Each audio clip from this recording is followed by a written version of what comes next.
Hoy tenemos un invitado especial, que van a ver que es un colega que se ha mantenido por aquí. Y antes de empezar, quiero hacer el anuncio de todos el anuncio de seguridad del seminario. En el caso de que haya una emergencia, que suene una alarma, la mitad del auditorio sale por esta puerta y la otra mitad por aquella puerta. Las personas que estemos cerca de las puertas podemos facilitar abriendo ambas puertas para que todo el mundo pueda salir de la manera más rápida y ordenada posible, sin gritar, sin empujar, sin correr. Obviamente esto excluye las alarmas de celulares, entonces por favor apaguen sus celulares, pongan en silencio. Y hoy tenemos al doctor Jaime Mejía Carranza, que va a hablar sobre identificación y aprovechamiento de la variabilidad genética vegetal. Jaime es ingeniero agrónomo fitotecnista, entonces es así como un primo cercano, ¿no?, a muchos de nosotros que nos dedicamos a plantas. Él hizo su tesis de licenciatura trabajando con tomate, con Solano tuberoso, y en la Universidad del Estado de México. Y después hizo una maestría con especialidad en genética vegetal y cultivo in vitro en el Colegio de Posgraduados, aquí en Montecillo. Pero fue en cuestiones relacionadas con maíz. Y después hizo un doctorado en el Johnson Center en la Universidad de East Anglia, en el Reino Unido, ya haciendo cosas de fisiología y genética de APX2 en la Arabidopsis thaliana, obviamente. Entonces, bueno, Jaime tiene una trayectoria interesante, no solamente porque tiene esta formación de ingeniería que muchos de nosotros carecemos aquí, sino porque también ha trabajado en iniciativa privada, entonces tiene como otra visión de cómo funciona la biología en el mundo real, que también creo que a veces nos falta. Es miembro del SNI, ha publicado varios artículos, ha dirigido una treintena de licenciatura, varios de posgrado, como 10, y actualmente es profesor de tiempo completo definitivo, adscrito a la Universidad Autónoma del Estado de México y relacionado con la licenciatura de Ingeniería en Agronomía Floricultura aquí en este centro universitario en Tenancingo. Entonces, bueno, sin mayor preámbulo, le voy a hacer la palabra a Jaime, y después del seminario tenemos como siempre el tradicional café y galletas para que si quieren pues platicar más a fondo o comentar algunas cosas con Jaime, pues se puede, ¿no?, después de la sesión de preguntas. Bueno. Gracias.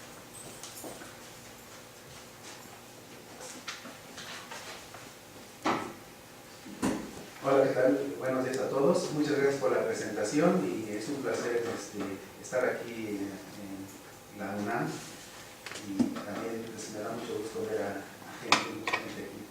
No está lleno de vuelo, pero pues siempre da gusto estar acompañado. El trabajo entonces que le voy a referir va a ser un recorrido sobre algunos de las especies que hemos trabajado desde mi incorporación a la Universidad Autónoma del Estado de México. Entonces, quisiera abordar de lo que son las plantas, en este caso modelo que trabajamos, como lo es Arabidopsis thaliana, y después de qué manera hemos ido incursionando en especies de interés colectivo, de interés comercial, de interés ya para la explotación por parte de productores.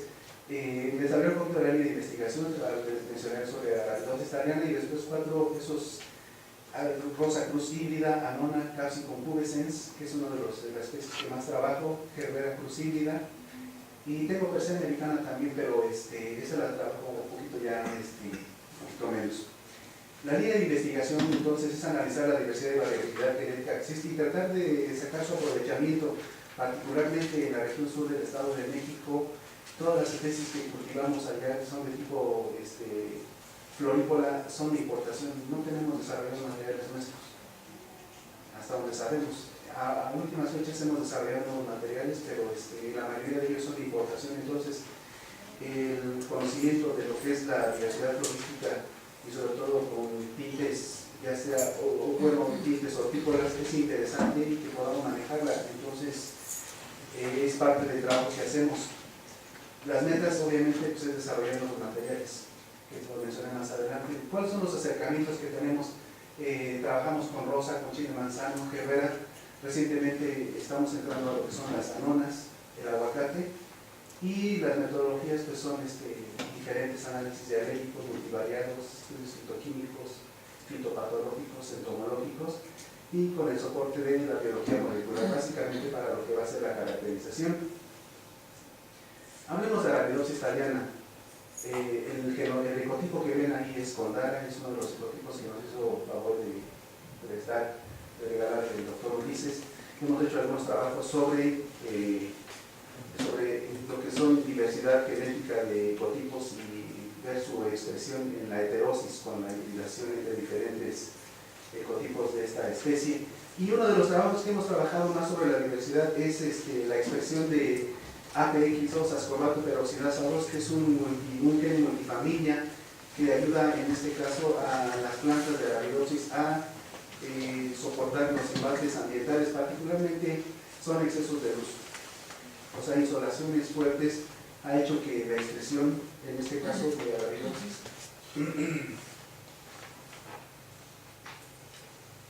perdón, de quitar algo del botoncito del...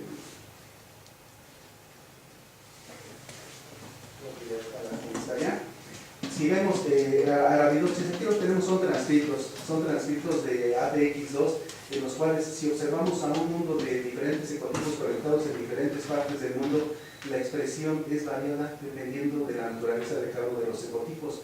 ¿Qué quiere decir esto? Que entonces algunos de los ecotipos de Arabidopsis tienen una ventaja ecológica sobre otros para soportar los embates, en este caso de los excesos de luz. Y entonces esa es una de las particulares con las cuales iniciamos con Arabidopsis. La estrategia que seguimos en este caso pues también fue disectar en este caso la expresión de APX2, fue a través en este caso de diferentes estudios asociados a su misma expresión, como son algunas biomoléculas que en este caso ayudan en este caso a la reacción enzimática. APX2 en este caso obviamente el gene contribuye a ascorbato peroxidasa, el cual es uno de los sustratos en el ciclo de glutatión, y nos permite de esa manera entonces el encapsulamiento el rompimiento de moléculas de peróxido de hidrógeno. Entonces es una parte interesante, y lo que fuimos, estos estudios de químico los hicimos, y posteriormente trabajar eso, hicimos también análisis de contenidos de agua para después desarrollar, una vez que identificamos esos materiales contrastantes, desarrollar poblaciones recombinantes y disectar en este caso quiénes son los responsables de la expresión de ascorbato peroxidasa, con quién están asociados. Si observamos aquí en esos trabajos de ascorbato peroxidasa, los ecotipos que seleccionamos también tienen una expresión diferencial.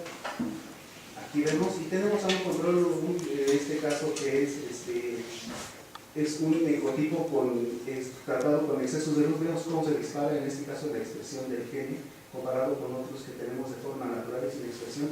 Vemos que la diferencia es grande entre unos y otros, y eso nos permite en este caso saber que su variación en términos, en este caso ya de la expresión, varía hasta en más de 10 veces, y lo cual hace que las plantas puedan tolerar.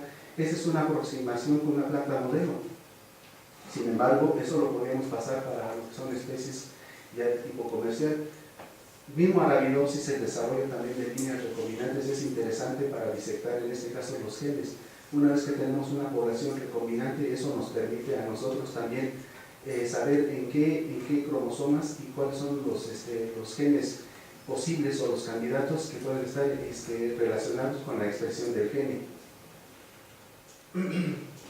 Aquí vemos un ejemplo ya de la población recombinante, en el cual los que están marcados en color rojo son los dos progenitores que inicialmente utilizamos para esa población recombinante, y entonces alcanzamos a ver una sobreexpresión incluso de la acción del gene. Son transcritos todos son mensajeros, y vemos efectivamente esa curva en la parte inferior, la cual pues nos indica que posiblemente no tenga genes, en este caso aditivos, sino más bien se refiere a pocos genes que están actuando en la expresión de este gen, de la expresión de ascorbato peroxidasa 2. Ya en un análisis ya para detectar los QTLs, vemos por ejemplo en esta imagen que están en este caso en este cromosoma 3, y efectivamente están asociados precisamente con el mismo APX2, pero sin embargo encontramos a otros genes que de alguna manera están contribuyendo a la expresión no son o alcanzan a ser apenas algunamente ligeramente significativos, pero otros no. Pero sí, lo que nos está indicando que aunque es un gene mayor, un gene mayor el responsable, hay otros genes que están contribuyendo, en este caso, a la expresión de ascorbato peroxidasa 2 y que de alguna manera entonces ayuda a las plantas a tolerar los embates de excesos de luz u otro tipo de estreses, como por ejemplo pudiera ser también la deshidratación. Eso es lo que manejamos, por ejemplo, con lo que es Arabidopsis thaliana. Sin embargo, también ya estamos incursionando con los ecotipos también para ver, en este caso, divergencias genéticas. ¿Qué tanto podemos observar, en este caso, de distanciamiento entre un ecotipo y otro a través de la hibridación directa y ver los porcentajes de heterosis? Esa es otra parte que puede estar y que puede tomarse también como una parte inicial e importante en lo que es la parte de docencia. La especie, una vez que trabajamos con Arabidopsis, entonces eso fue trabajo doctoral, entramos ya a lo que son algunas especies que se cultivan en la región y particularmente les voy a hablar sobre Rosa cruz híbrida. Dirán ustedes, bueno, la especie que está ahí no es Rosa cruz híbrida, es una especie silvestre que fue introducida hace más de 600 años durante la llegada de los españoles, es Rosa canina. Pero la pongo ahí porque es un ejemplo de cómo podemos trabajar con Rosa canina. Es una especie que muchos de ustedes saben que fue una especie común encontrar en los bordos, alrededor de los bordos ojagüeyes, y que pasó a formar parte de la vegetación natural ya en lo que es la parte de aquí, incluso de la Ciudad de México, hacia lo que es el Valle Alto de Toluca, y esa especie está seriamente amenazada. Los bordos están desapareciendo y esta especie también se está yendo junto con los bordos. Una parte interesante de trabajar, por ejemplo, con esta rosa canina es por qué no utilizarla como patrón.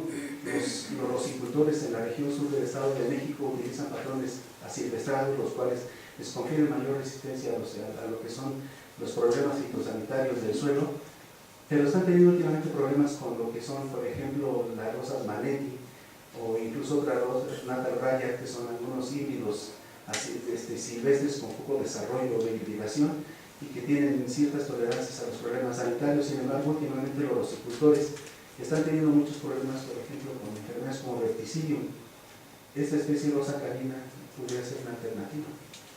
Y son trabajos que tenemos en este caso de probar qué tan tolerante es, qué tanto es el desarrollo y su performance como portador de clones comerciales de rosa.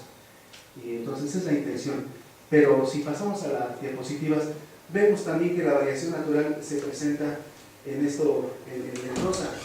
Los cultivos de rosa que se tienen en el sur del Estado de México también tienen problemas serios sobre lo que es plagas como el ácaro, como lo que es la araña roja o ácaro de dos manchas. Vemos ahí una variación natural. Podemos hacer mejoramiento genético en rosa y buscar en este caso estrategias que nos permitan desarrollar o buscar al menos patrones que sean más tolerantes y que le confieran a las nuevas variedades comerciales existentes. Sí podemos desarrollar nuevos materiales, en este caso que ya no dependamos del exterior, también podemos.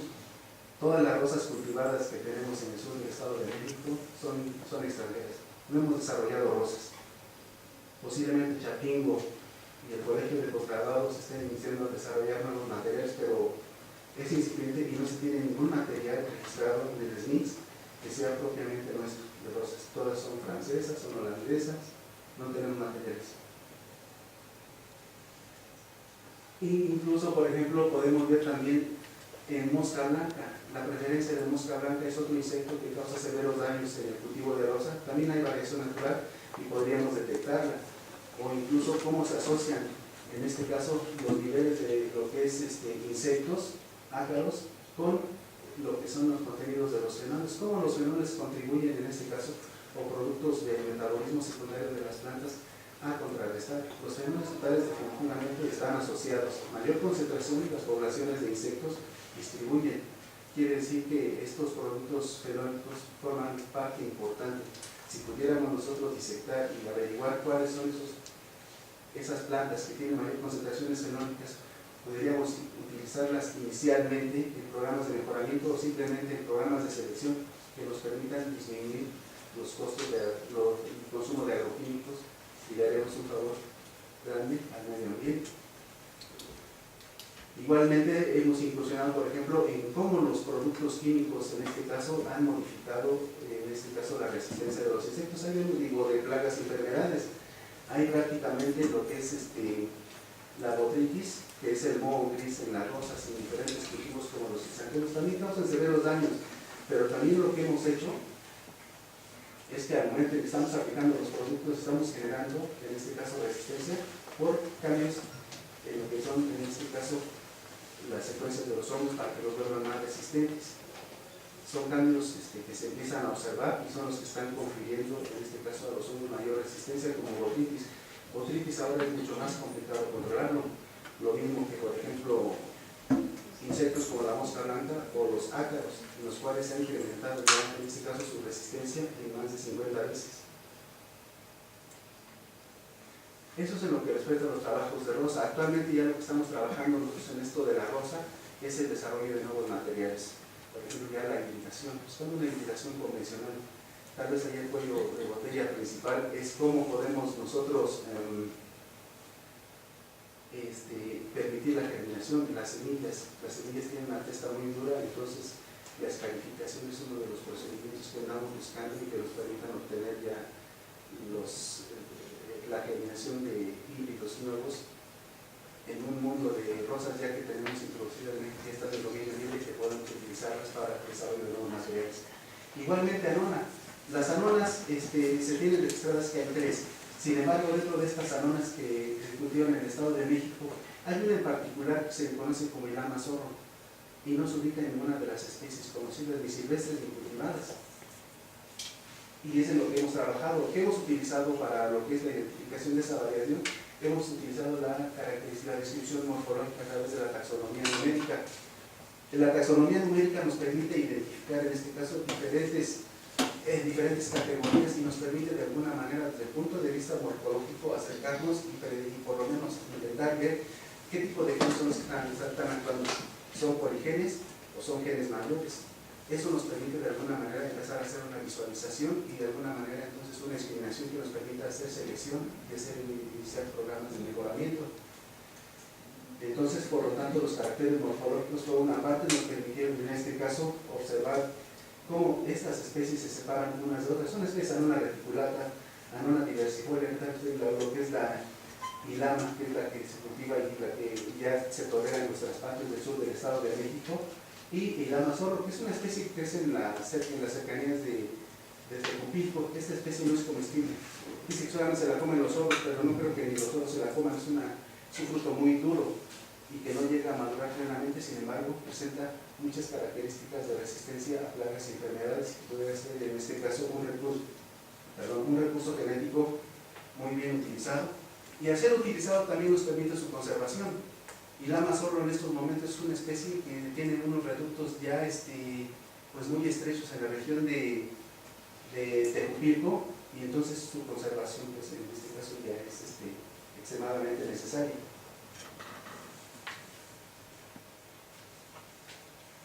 Vemos ahí ya los trabajos como ya en este caso ya de un fenograma nos permite hacer la separación y nos permite establecer que ilama zorro es una especie que no entra en la categorización de las otras especies de la región y por lo tanto es una especie no registrada, no la tenemos registrada. No es anona multiflora, no es anona cherimonia, no es anona reticulata, o sea, es una especie nueva que requiere ese registro. ¿Cuántos registros podemos hacer si hacemos recorridos? Todavía tenemos aún muchas especies por registrar y identificar. También hemos, posteriormente, para corroborar esta información, hemos hecho el análisis molecular utilizando estos marcadores ya de mucho tiempo atrás utilizados, como son los RAPs, utilizaron esos grupos, y también nos permitieron identificar y separar a lo que es la ilama zorro. Ilama zorro entonces sigue siendo una especie totalmente diferente que no se combina con las otras, tiene algunas proximidades con otras, pero efectivamente la separación es inminente. Esos son los trabajos que tenemos con ilama zorro. Entonces, si nosotros identificamos, podemos utilizar los procesos, por ejemplo, como anona multiclata, anona reticulata, son especies que son comestibles y de alguna manera no le hemos dado el valor del peso. Estamos solamente con anona cherimonia, pero sin embargo pudiéramos nosotros, con el rescate de su implementación, promover su conservación para estarlas explotando o reproduciendo de una manera ya comercial. Capsicum pubescens es una de las especies que más trabajamos. Capsicum pubescens se dice que fue introducida en México hace aproximadamente 100 años, yo creo que tiene más. Si nosotros hacemos recorridos en la región sur del Estado de México, una de las zonas preferidas para el crecimiento de esta especie, podemos encontrar más de 30 diferentes morfotipos. Entonces, Capsicum pubescens, y la importancia que tiene en Chile desde el punto de vista sociocultural, pues es una de las especies que nos ha acompañado en nuestra dieta alimenticia. Y entonces, pues simplemente degustarla en cualquier tipo de comida, pues es un placer, ¿no? Para unos y para otros dolor de estómago. Pero si nosotros vemos, tenemos, por ejemplo, las diferentes especies que tenemos aquí, está el chile habanero, está el chile verde, que es Capsicum annuum, Capsicum frutescens, Capsicum bacatum, y al final estamos poniendo Capsicum pubescens. ¿Qué es lo que pasa con Capsicum pubescens? Se cultiva en la zona de la región de Zongolica, se cultiva en algunas partes de Michoacán, e incluso en Jalisco. El sur del Estado de México tiene una amplia diversidad. Sin embargo, dicen que fue introducida. Bueno, tenemos suficiente variación genética manifestada en los fenotipos, la cual puede ser explotada. ¿Para qué? ¿Queremos más picor? ¿Queremos menos picor en esto? Podemos hacer esa selección. Recientemente, el chile manzano ha pasado a ser de un cultivo así de traspatio que lo tenían los agricultores del sur del Estado de México, particularmente, incluso los de Veracruz, debajo de sus huertos, ha pasado a ser ya un cultivo de exportación. Las necesidades, por ejemplo, para las ciudades así de Estados Unidos, habitadas por mexicanos, son tremendas de este producto, y entonces el valor que adquiere ya para su venta es excelente en cuestiones de exportación. Entonces es la necesidad. Sin embargo, tienen un problema bien fuerte: la susceptibilidad a la marchitez por complejo fúngico, daños de la raíz. Y es uno de los trabajos que estamos haciendo. El chile manzano, entonces, como les digo, pues si ustedes se van a dar una vuelta a la región sur del Estado de México, piden una gorrita o un tlacuello y siempre tienen ahí lo que son los gatos o la salsita ya de chile manzano. La variación genética la tenemos y tenemos los caracteres. En este caso, para identificar la variación, utilizamos caracteres morfológicos de lo que es el SNX y también del IDGRI, para un total de 85 diferentes caracteres morfológicos que nos permitieron separar, en este caso, los genotipos que evaluamos.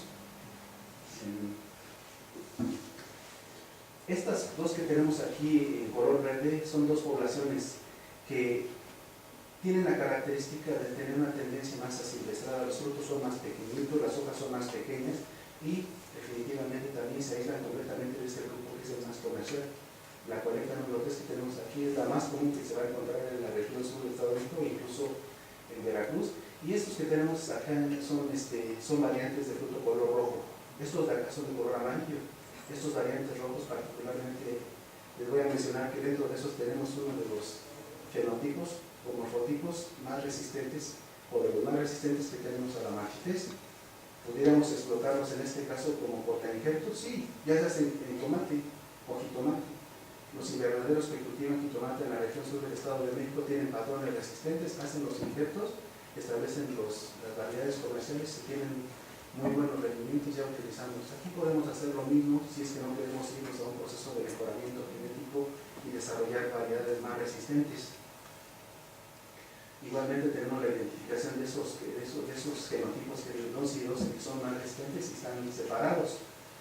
Tienen diferentes componentes aquí en este caso y vemos cómo se van separando unos de otros y cuáles son los principales caracteres morfológicos que nos permiten hacer la discriminación y ver cómo contribuyen a la caracterización de los diferentes ecotipos. Igualmente la marchitez es uno de los problemas que les digo principales, ¿no?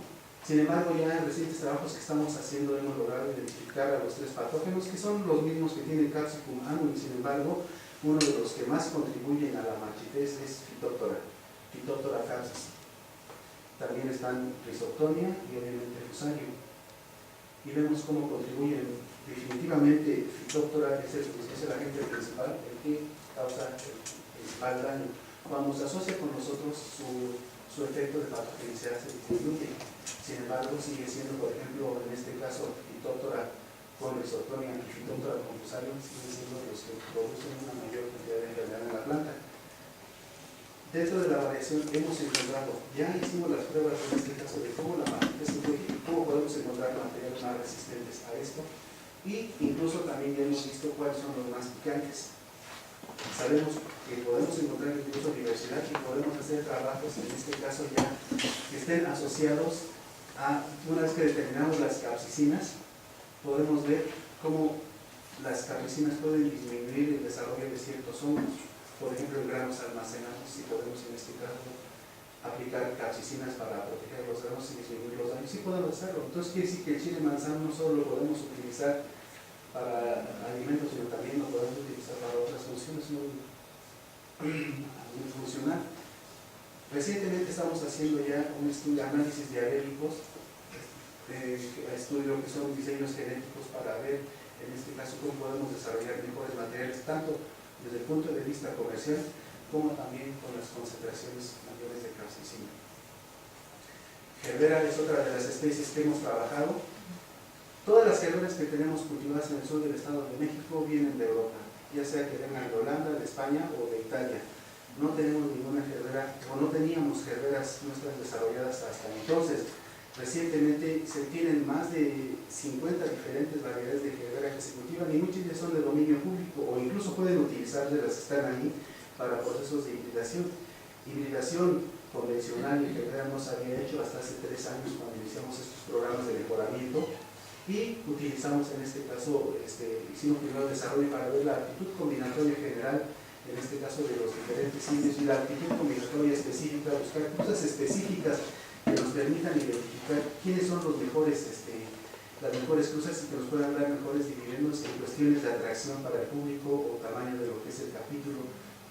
No hemos trabajado extensa, pero hemos desarrollado, en este caso ya, a través de estos estudios genéticos y su análisis, hemos desarrollado ya nuevas variedades. Vemos que hay diferencias significativas en la actitud combinatoria general e incluso en la específica. O sea que podemos buscar a progenitores que puedan servirnos para cruces con otras diferentes variedades o incluso cruzas específicas que nos permitan en este caso que nos permita seleccionarlas para después ya inclusionarlas, hacerlas y aprovecharlas. Tenemos por lo menos desarrolladas en este momento ya 20 diferentes híbridos con un potencial comercial tremendo y que ya nos pueden permitir en este caso no traer materiales o comprarles materiales a Terra Nigra o a Vinicidio, que son empresas que siempre están vendiendo la región sur del Estado de México. Entonces, igualmente también tenemos algunos efectos heteróticos, los cuales nos dejan entrever que aún dentro del proceso de hibridación compleja que se ha realizado para el desarrollo de la gerbera híbrida, que inicialmente se trajo de África, aún seguimos manteniendo altos valores de heterocigosidad que nos permitan obtener también valores de heterosis. Algunos son negativos obviamente, pero algunos todavía son significativos y lo cual nos permite seguir trabajando con hibridaciones. Lo que vemos aquí son algunos de los nuevos híbridos que se han desarrollado. Son características completamente diferentes a los que les dieron origen y entonces tienen un potencial muy bueno. En este momento están ya en validación y pronto van a entrar ya en sus procesos de registro. Diferentes caracteres se les registran, en este caso que nos permitan identificarlos perfectamente y que también nos vayan a permitir en este caso su separación y su diferenciación con respecto a los progenitores. Son los diferentes valores, los diferentes caracteres que se evalúan. Y después de que una vez tenemos identificados, también hemos hecho la inclusión de ver qué tan resistentes son estas plantas a lo que es a la mosca blanca y se han hecho trabajos sobre cómo los fenoles en este caso se asocian en este caso con la incidencia a menor contenido de fenoles tenemos una mayor incidencia de insectos como la mosca blanca y también están asociados con otros, o sea, los fenoles no son los únicos que tenemos así como responsables en este caso que puedan en este caso disminuir los embates de los insectos, sino también tenemos por ejemplo las querosíasas totales, los contenidos de clorofila, o sea, son muchos factores que contribuyen a un 100% en cuanto a la incidencia de un insecto determinado. Eso es lo que tenemos hasta este momento. Tenemos más trabajos que seguimos impulsando y uno de ellos es el aguacate. El aguacate en estos momentos es importante por la demanda también que está ya haciendo en los Estados Unidos y particularmente el Estado de México, en esa zona de Tenancingo hasta Ixtapan de Oro, comprende parte de lo que le llaman la franja aguacatera. Y lo que ha permitido el género Persea de por sí, con sus tres diferentes variedades que hay, Persea americana, Persea variedad guatemalensis, o la mexicana, o la antillana, son los tres. Hay una tremenda hibridación interna en toda esa región, y entonces tenemos siempre nuevos modelos. E incluso seguimos manteniendo los aguacatillos y los aguacates pequeños, los cuales aún se han visto de reojo nada más y que representan un alto potencial en la explotación. Actualmente estamos trabajando con ambos aguacates cascarudos, Persea flocosa, la cual también ha formado parte, en este caso, de lo que es la parte de la alimentación desde tiempos prehispánicos, y aún así se sigue manteniendo sus valores. O sea, existe aún mucho trabajo por hacer.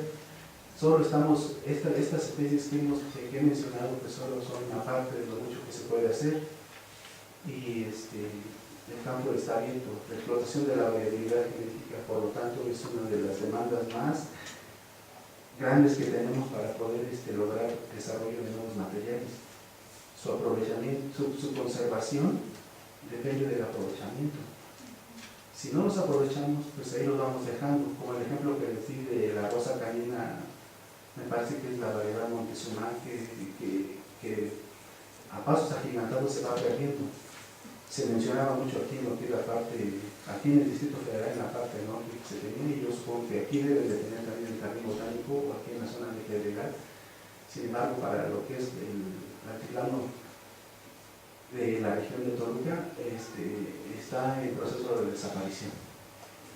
Bueno, pues esto es lo que quería presentarles. Les agradezco mucho su atención, y cualquier pregunta o comentario, pues aquí estamos.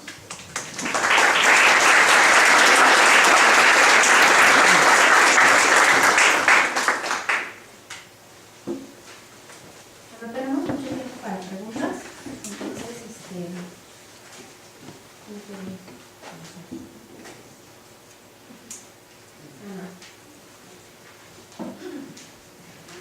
muchísimas gracias por su plática, ha sido muy interesante, y quería preguntarle, como que hay varios de los casos que nos cuenta que no tenemos variedades mexicanas, o sea, realizadas con materiales nativos de la región, y sí importados.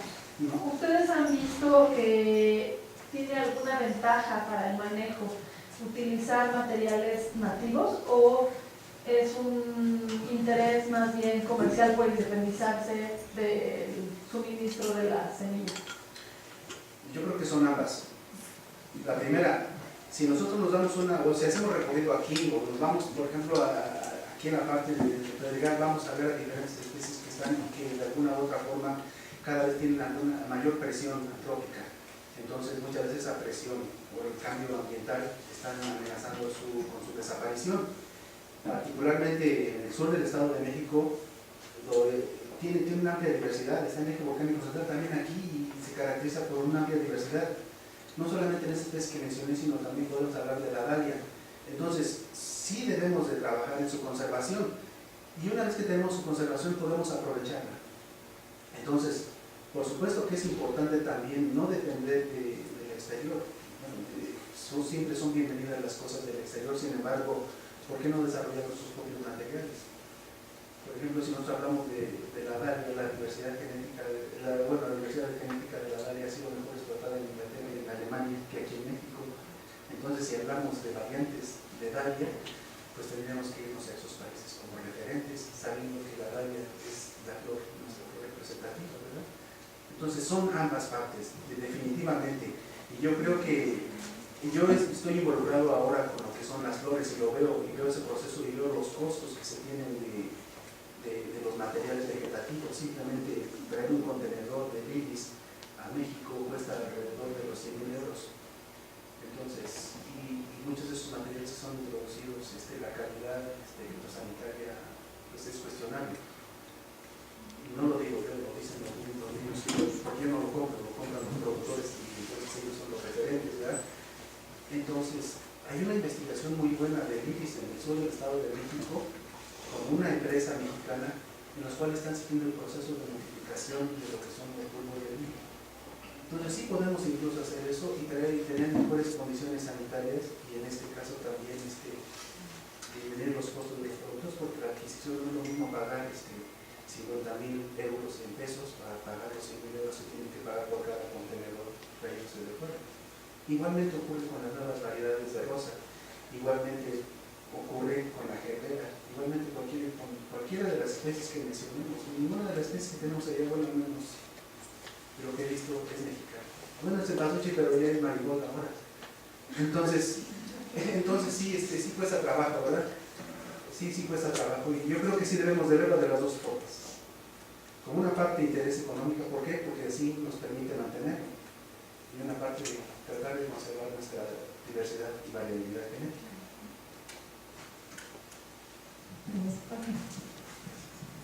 Sí, un poquito relacionado a la pregunta que hizo Ana. Por un lado, en cuanto a diversidad de colores, formas de flores, etcétera, pues tenemos las endémicas de México que nos han explotado mucho, desde el ejemplo de Dalia. Pues la pregunta es si están haciendo algo en Dalia para aprovechar toda la gran diversidad, todo el centro de origen de este país. Y la otra pregunta es totalmente en el mismo tono pero opuesto, o sea, estas especies rosa, gerbera, no son de México.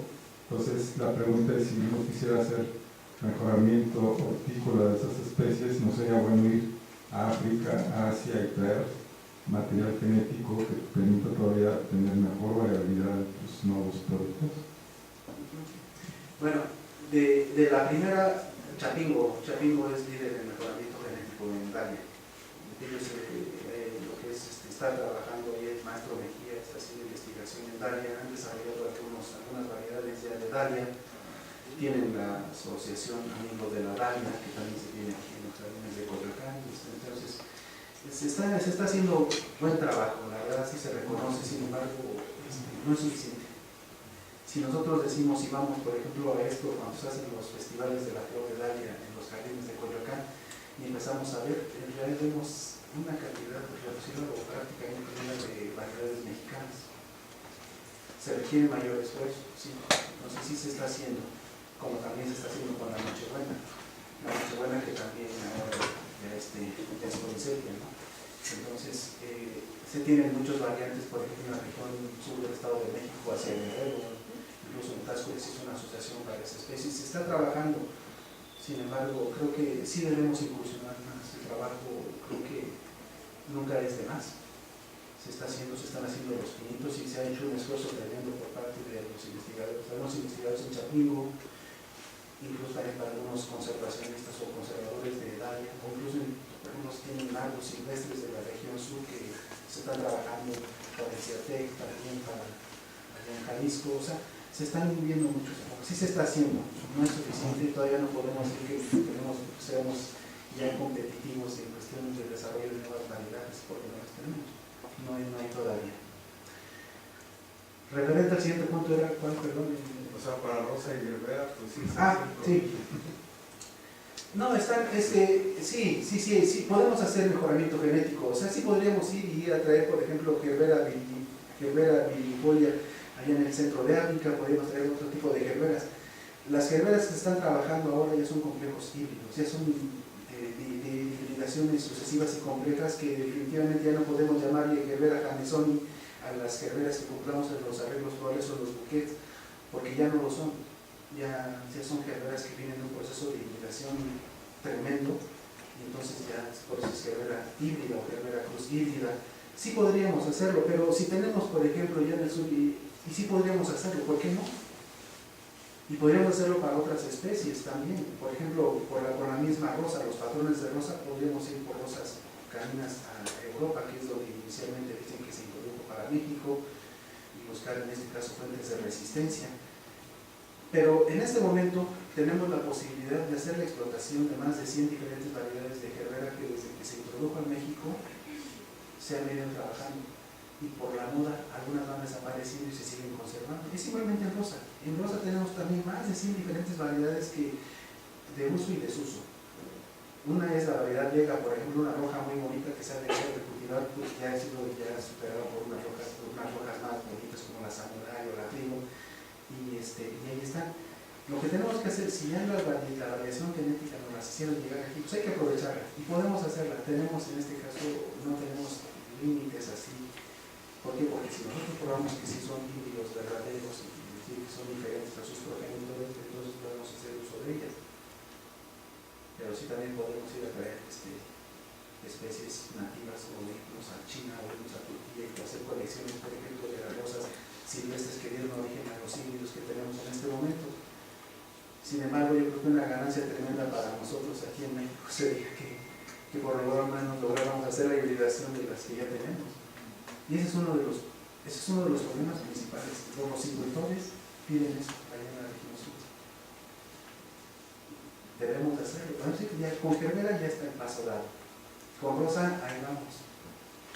Con chile manzano, obviamente no tenemos muchas complicaciones, pero sí tenemos que usar fuentes de resistencia, por ejemplo, para posiciones o las nuevas tecnologías como ya los injertos en tejidos blandos que tenemos que hacer. Y son muy buenas alternativas para el desarrollo de la región y en este caso de conservación de nuestros materiales.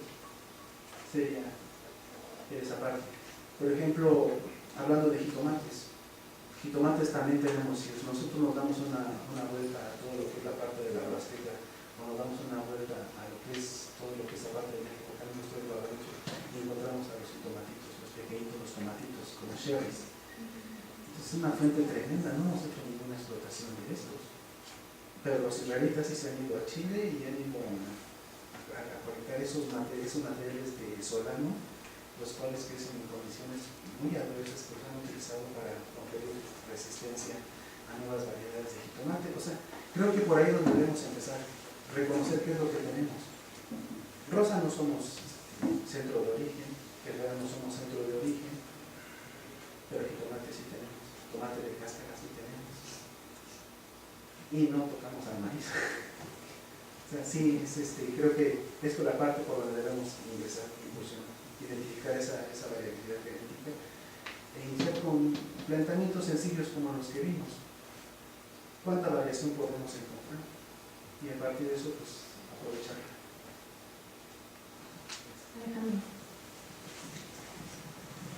Sí, hola, muchas gracias. Me llamó la atención el ejemplo del chile manzano, que dices que, o sea, podría ser por otras fuentes de información, saben que tiene como 100 años que lo introdujeron acá, pero que los datos de variación morfológica y molecular sugerirían algo distinto, ¿no? Que ha habido muchísimos cambios en los últimos 100 años, o no sé si nos pudieras comentar más de esto y de dónde lo trajeron. Sí, el chile manzano supuestamente está de la parte entre Perú y Bolivia. Son los centros con mayor diversidad genética que se tiene de chile manzano, y eso, de acuerdo a Bárbara Pickers, que es una de las investigadoras más importantes de lo que es la diversidad genética de Chile, mencionan que ese fue su centro de origen, por lo menos de Capsicum pubescens, no Capsicum alum, que tenemos aquí diversidad genética, pero de sobra, ¿no?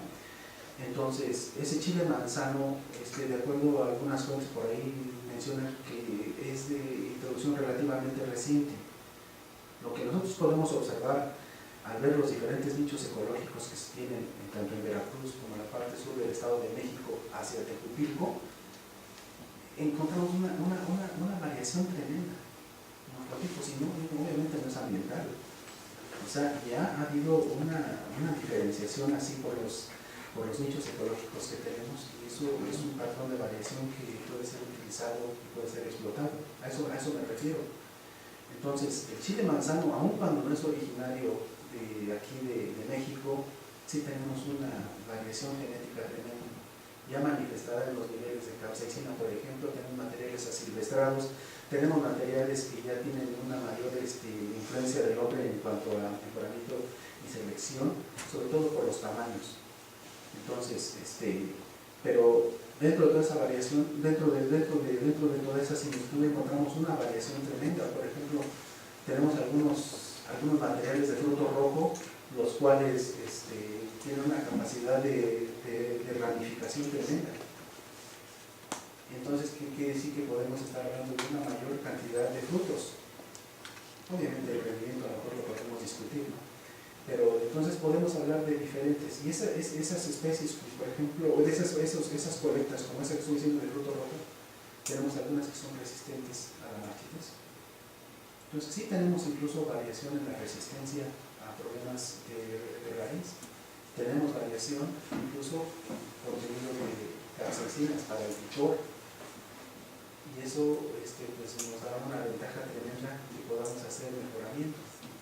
E incluso irnos hacia hibridación interespecífica, si es que quisiéramos verlo de esa forma. Cuando hay ciertas variaciones, por ejemplo en el chile manzano, que tiene algunas incompatibilidades de una sola dirección, o sea, solamente puede funcionar como donador de polen, pero no como receptor de polen de otra especie. Pero creo que se pueden hacer. Esa es la variación de la que mencionábamos. Y un comentario más, bueno, tenemos algunos chiles también que crecen en toda la Huasteca, timpinchile, algo así me parece, que sean unos chiles pequeñitos también, y que se cultivan, y si uno va a los mercados encuentra una tremenda variación en diferentes chiles de esos tamaños. Creo que necesitamos mucho trabajo todavía en esos materiales, y así como esos, incluso los introducidos, como el manzano.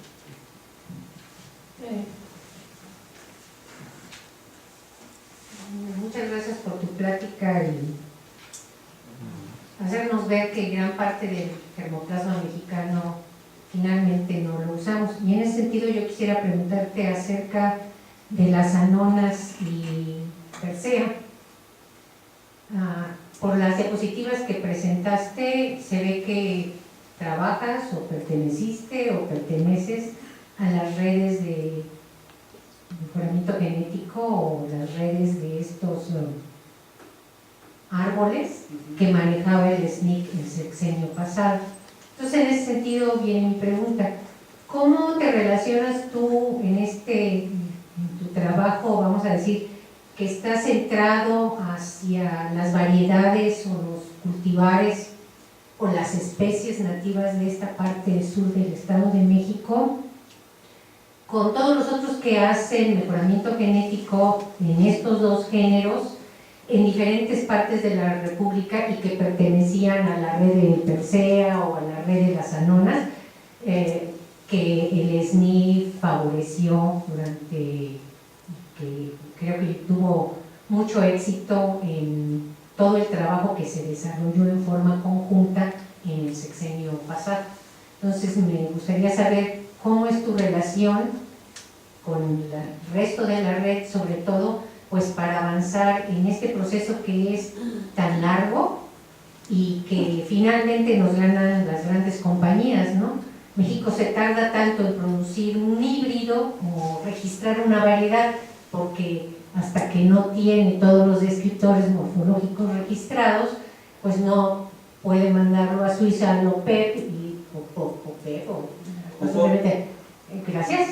Y eso lo hacen las compañías, y finalmente las compañías particulares registran el germoplasma y nosotros nos quedamos como el chinito, ¿verdad? Sí, bueno, debo de decir que no estoy relacionado con redes, así como tal.